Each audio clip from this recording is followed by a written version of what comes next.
السلام علیکم friends, welcome to کتاب نگری یوٹیوب چینل کتابوں کی نگری میں خوش آمدید۔ میں ہوں آپ سب کی ہوسٹ اقرا یاسین، اور آج میں آپ کے لیے لے کر آئی ہوں زہرا فاروق حسن کے قلم سے تحریر کردہ ناول درد دل کی تو دوا کی قسط نمبر 47۔ لیکن اس قسط سے پہلے جلدی سے کیجیے چینل کو سبسکرائب، ویڈیو کو کیجیے لائک اور کلک کر لیجیے بیل آئیکن کو، تاکہ آپ کو ہماری ہر نئی قسط کی نوٹیفیکیشنز فوراً موصول ہو سکیں۔ اب دیر کیے بنا چلتے ہیں ناول کی قسط کی جانب۔ اتنی دیر بارش میں بیٹھا ہی کیوں میرا بچہ کہ سردی ہو گئی۔ اپنے پاس بیٹھی زمین کو پیار سے چھوتے ہوئے وہ فکر مند بھی تھا، اور بہت دلار سے اس کے سر پر رکھی شال کو بھی چھو کر اس کا سر سہلا رہا تھا۔ یہ اتفاق ہی تھا کہ دونوں سب سے پہلے ہی ڈائننگ روم میں ڈنر کے لیے آ گئے تھے۔ اب ایک دوسرے کے پاس بیٹھے ہوئے باتیں کر رہے تھے۔ الیار آنکھوں میں پوری دنیا کا پیار بسائے اپنی زندگی کو دیکھ رہا تھا، جس کو اب سردی لگ گئی تھی۔ سو سو کرتی وہ بالکل بچی سی لگ رہی تھی، ڈال جیسی۔ بارش میں اتنا مزہ آ رہا تھا نا، اس لیے، اور آخر میں تم نے بھی آنے نہیں دیا۔ ٹیشو سے اپنی سرخ ہوتی ناک رگڑتے ہوئے پھولے بند سے جواب دیا، آنکھوں سے پانی بھی بہہ رہا تھا۔ سوری یار، بارش میں تم اتنی حسین لگ رہی تھی کہ میرا دل مچل گیا۔ ٹیشو باکس سے ٹیشو کھینچ کر وہ بہت پیار سے اس کی آنکھوں کا پانی صاف کر رہا تھا۔ اٹس اوکے، میرا دل بھی بس تمہارا ہی ساتھ چاہ رہا تھا۔ اپنے ہاتھ شال سے نکال کر اس نے الیار کے چہرے پر رکھ دیے۔ تمہارا دل تو میرے پاس ہے، پھر وہ کیسے ایسی خواہش کر سکتا ہے؟ اس کا ہاتھ تھام کر اپنے لبوں کی گرم حدت پہنچائی۔ تمہارے والے دل نے، سمین نے ناز سے کہہ کر اس کی ناک بھی چھوئی۔ الیار ہولے سے ہنسا تھا۔ آئی لو یو مائی لائف۔ اس کی پرکشش ہنسی پر سمین نے بے ساختہ سے کہا تھا، love you so much, but آئندہ احتیاط کرنا بھیگنے سے، بہت الرجی ہے تمہیں۔ جھک کر باری باری سمین کے دونوں شانے چوم کر وہ سیدھا ہو کر بیٹھا۔ تم ہو نا میرا خیال رکھنے والے؟ وہ تو ہے۔ دوا لی یا ڈاکٹر کے پاس لے چلوں؟ سمین کے سرد ہاتھوں کو اپنی ہتھیلی میں دبا کر وہ گرمی بخش رہا تھا۔ ڈنر کے بعد کھا لوں گی، بٹ ڈاکٹر کے پاس نہیں جانا۔ ٹیشو دو مجھے، منہ بنا کر کہا، پھر ٹیشو بھی مانگا۔ الیار نے اس کی طرف پورا باکس ہی کھسکا دیا۔ ابھی وہ کچھ اور بھی کہتا کہ فائق صاحب کو آتے دیکھ کر وہ سیدھا بیٹھ گیا۔ سمین بھی سنبھل کر بیٹھی تھی۔ وہ آ کر ان دونوں کے سامنے والی کرسی کھینچ کر بیٹھ گئے۔ سمین نے زور سے ٹیشو سے ناک رگڑتے ہوئے بہتا پانی صاف کیا تو انہوں نے فوراً اس کی طرف دیکھا۔ کیا ہوا، فلو ہوا ہے؟ ٹیشو سے ناک رگڑتی سمین کو دیکھتے ہوئے انہیں فکر لاحق ہوئی تھی۔ بہت پریشانی سے پوچھا بھی۔ ان کے یہ انداز سمین تو حیران ہوئی، مگر الیار نارمل ہی رہا۔ حقیقت جو معلوم ہو گئی تھی۔ جی ڈیڈ، بارش میں بھیگنے سے۔ سمین نے جھٹ سے الیار کی طرف دیکھ کر آنکھیں دکھائیں۔ کیا ضرورت تھی بتانے کی؟ تمہیں الرجی ہے نا سمین؟ کیوں بھیگی تم بارش میں؟ انہوں نے فوراً پیار سے ڈپٹا تھا۔ ان کے اس طرح ڈانٹنے پر سمین کا منہ کھل گیا۔ وہ جانتے ہیں اسے ٹھنڈے پانی سے الرجی ہو جاتی ہے؟ الیار مسکرا کر سمین کے تاثرات دیکھ رہا تھا۔ اسے کہاں پتہ تھا کہ فائق صاحب کی نفرت بس دکھاوے کی تھی؟ معلوم تو اسے بھی نہیں تھا، اور ایک عمر اس غلط فہمی میں گزار دی، مگر جب سے اس رات فائق صاحب سے سچ سنا تھا، اسے یقین ہو گیا تھا ڈیڈ سمین کو دنیا میں سب سے زیادہ عزیز رکھتے ہیں، اور اس کے لیے بہت خوشی کی بات تھی، مگر ایک الجھن بھی تھی۔ پھر کون ہے وہ دشمن؟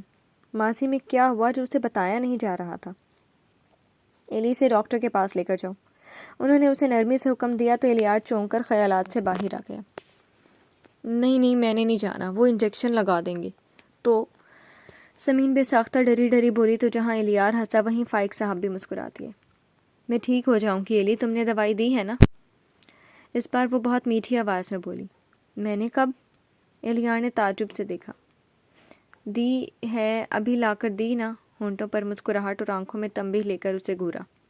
ڈیڈ سمین کچھ دیر میں ٹھیک ہو جائے گی، ایسا وقت ہی ہوتا ہے، میں نے اس سے پہلے بھی ٹھیک ہوتے دیکھا ہے، اس نے نرمی سے کہہ کر فائق صاحب کی پریشانی دور کرنی چاہیے۔ اوکے، مگر یہ بیمار پڑی نا تو تمہارے کان کھینچوں گا، اور پھر کئی انجیکشن بھی لگیں گے، میں خود ڈاکٹر کے پاس لگواؤں گا۔ انہوں نے سالار کی پلیٹ کھسکا کر اپنی طرف کرتے ہوئے بنا ان دونوں کی طرف دیکھتے ہوئے کہا تھا۔ ایلی نہیں، مجھے انجیکشن نہیں لگوانا۔ سمین کی جان پر بنی تھی، جھٹ سے الیار کے بازو تھام کر بچوں کی طرح منہ بسورا۔ پاگل، ڈیڈ مذاق کر رہے ہیں۔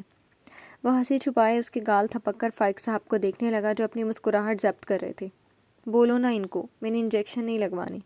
وہ اب بھی ڈری ہوئی تھی، انہیں خود سے مذاق کرتے جو کبھی نہیں سنا تھا۔ وہ سنجیدہ تھے۔ سمین ڈری ہوئی۔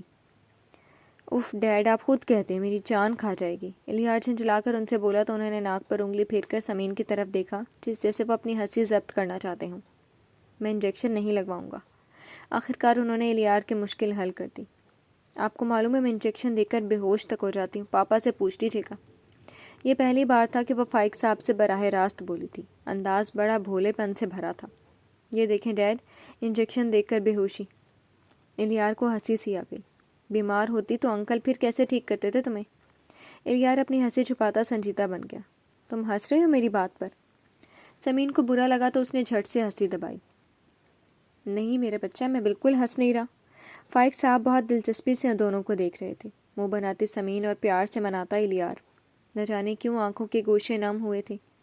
تمہیں معلوم ہے بابا سارے میٹھی میٹھی میڈیسنس لاتے تھے اور سارا آنٹی گھریلو نسخے آزماتی تھی، دعائیں دم کرتی تھی۔ میں بیمار پڑ جاتی نا تو وہ ساری ساری رات جاگتی تھی میرے پاس، بابا تک سوتے نہیں تھے۔ گردن اکڑا کر بڑے فخر سے بتایا۔ نام بتا دو میں بھی لے آؤں میٹھی میٹھی دوائیاں۔ الیار مسکراہٹ دباتا سادگی سے بولا۔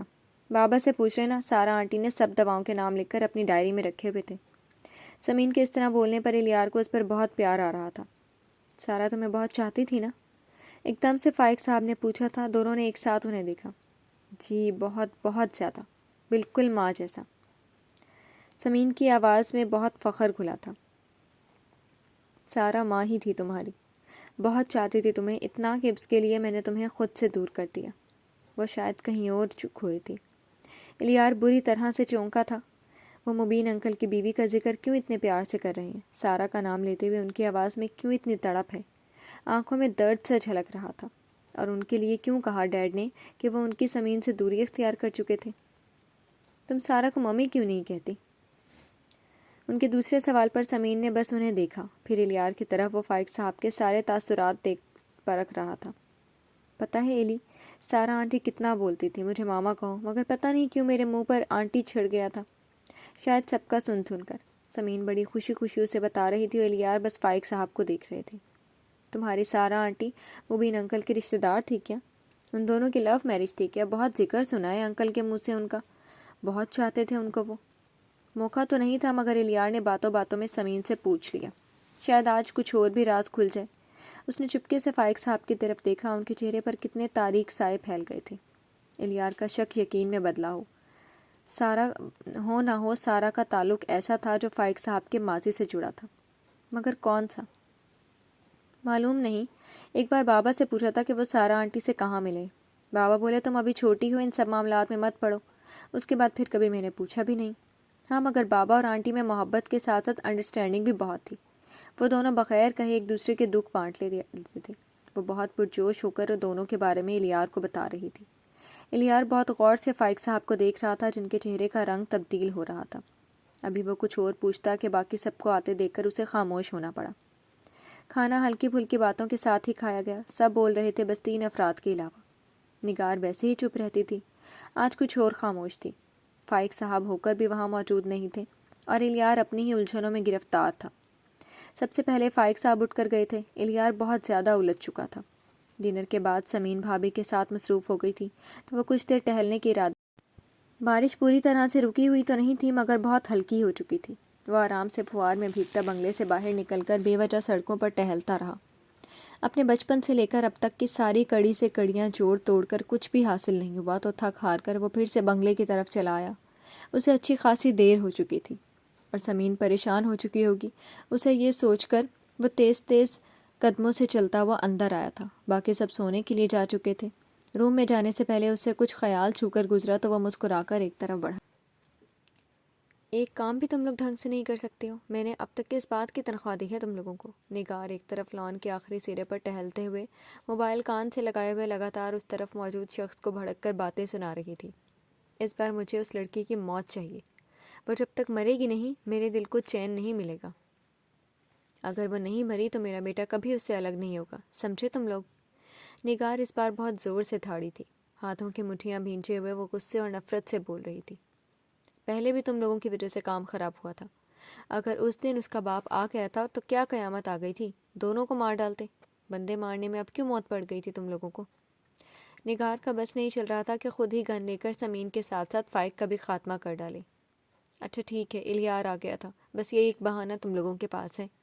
الیار کی وجہ سے ہی تو وہ اب تک زندہ ہے، اور تم لوگ سنو، الیار کو کبھی پتہ نہیں چلنا چاہیے کہ سمین کی اصل دشمن اس کی ماں ہے۔ ان کی آواز زہر میں بجھی تھی مگر اب آہستہ ہو گئی تھی۔ مجھے کیسے بھی صحیح، مگر اس لڑکی کی اب موت چاہیے، وہ بھی جلد سے جلد۔ وہ حکم دے کر کان سے موبائل ہٹا کر آف کر چکی تھی۔ تم کیا سمجھتی ہو سمین بی بی؟ مجھ سے میرا بیٹا ہتھیا لوگی؟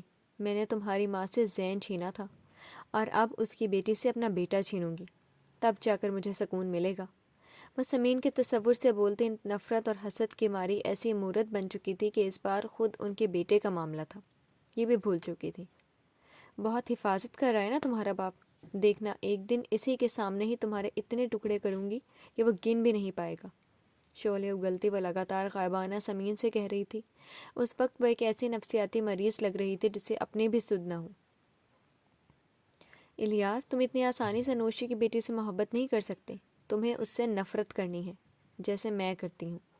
جیسے ایک بار میں نے کاٹی تھی اس کی کلائی، اب اس کا گلا کاٹ دوں گی۔ وہ ایک دم سے ہلکے سے چیخ پڑی تھی۔